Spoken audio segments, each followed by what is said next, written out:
प्रायोजक हैं cancer healer centre, a new beginning. तारीख में अगर चुनाव हो, लोकसभा चुनाव हो, तो किसको फायदा होगा ये पता लगाने के लिए सी वोटर ने एक सर्वे किया था, जिसके मुताबिक आज की तारीख में जो पिछली परफॉर्मेंस थी उससे बेहतर परफॉर्मेंस रहेगी एनडीए की, यानी कि वो 52% वोट तक पा सकती है और 33 से 35 सीटें पा सकती है। 30 सीटें मुझे लगता है 2024 की लोकसभा में पाई थी, तो मतलब उसका परफॉर्मेंस और 3 से 5 सीटें बढ़ सकता है। वही जो इंडिया गठबंधन जिसने 9 सीटें पाई थी वो घट के 5 से 7 सीटों पर आ सकता है, वोट परसेंटेज 42% रहेगा। तो इस तरीके का एक सर्वे हुआ है, तो लोकसभा के मुताबिक है, पर इसका विधानसभा में कितना असर रहेगा, क्या कैसे देख रहे हैं सर्वे को? देखिए, मुझे ये लगता है कि ठीक है, आप मान लीजिए 35-37 नहीं भी लीजिए तो 30 तो हो ही जाएगा ना, क्योंकि एंटी इनकम्बेंसी भी हो सकता है। 35-37 अगर मोदी के रूप में पीएम हो तो उसको देखते हुए बहुत लोग मोदी को वोट करेंगे, पर अगर नीतीश कुमार सीएम है और लगातार सीएम बने हुए हैं तो एक एंटी इनकम्बेंसी वोटर्स भी होते हैं। पर कुल मिलाकर के मैं ये देख पा रहा हूं कि निश्चित तौर पर अभी एनडीए जहां पर खड़ा है, मुझे एनडीए 175 के आसपास साफ दिखाई पड़ रहा है। अब वैसे जनता क्या करेगी ये कहना बहुत मुश्किल है। आपको मैं याद दिलाना चाहूंगा 2019 में 39 सीटें जीत गई थी एनडीए लोकसभा में, और 2020 में तेजस्वी यादव सिर्फ 12,000 वोटों से चूक गए थे। तो उसकी बड़ी वजह यह थी कि चिराग पासवान हर जगह जेडीयू के विरोध में चुनाव लड़ रहे थे, उन्होंने अच्छा खासा नुकसान पहुंचाया था और इसलिए जेडीयू तीसरे नंबर की पार्टी हो गई थी। नीतीश कुमार बहुत नाराज भी थे, जेडीयू ने अपनी खींच चिराग पासवान की पार्टी तोड़ करके निकाला।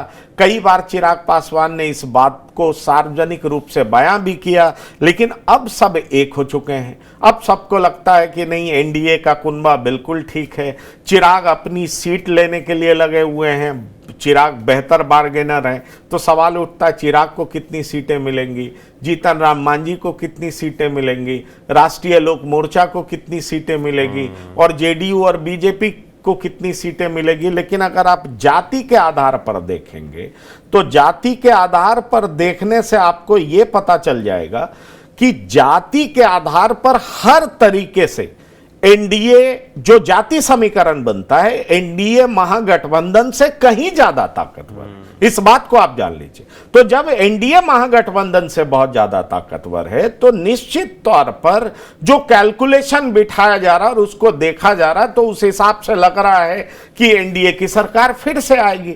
अभी देखिए, राजेश वर्मा जो कि एलजेपीआर के एमपी हैं, वो तो यहां तक दावा कर रहे हैं कि इंडिया गठबंधन एक बार विधानसभा चुनाव से पहले फिर टूटेगा।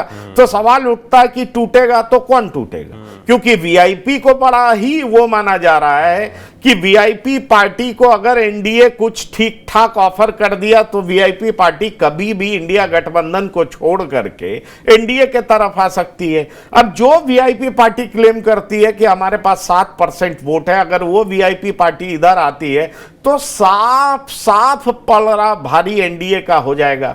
दूसरी बड़ी बात यह है कि नीतीश कुमार से मुकेश सहनी के संबंध अच्छे हैं। अभी मुकेश सहनी किसी पद पर नहीं है, पर उनका सरकारी आवास भी खाली नहीं कराया गया है। तो कहा यह जाता है कि मुकेश सहनी जोरदार बार्गेनर हैं। आरजेडी के भीतर भी मुकेश सहनी को शक के आधार पर देखा जाता है। मुकेश सहनी ने अभी कल ही कहा है कि मैं इंडिया गठबंधन के साथ बना हुआ हूं और इंडिया गठबंधन जीतेगी और मैं डिप्टी सीएम बनूंगा, पर डिप्टी सीएम आरजेडी के द्वारा तो डिक्लेयर किया नहीं गया है।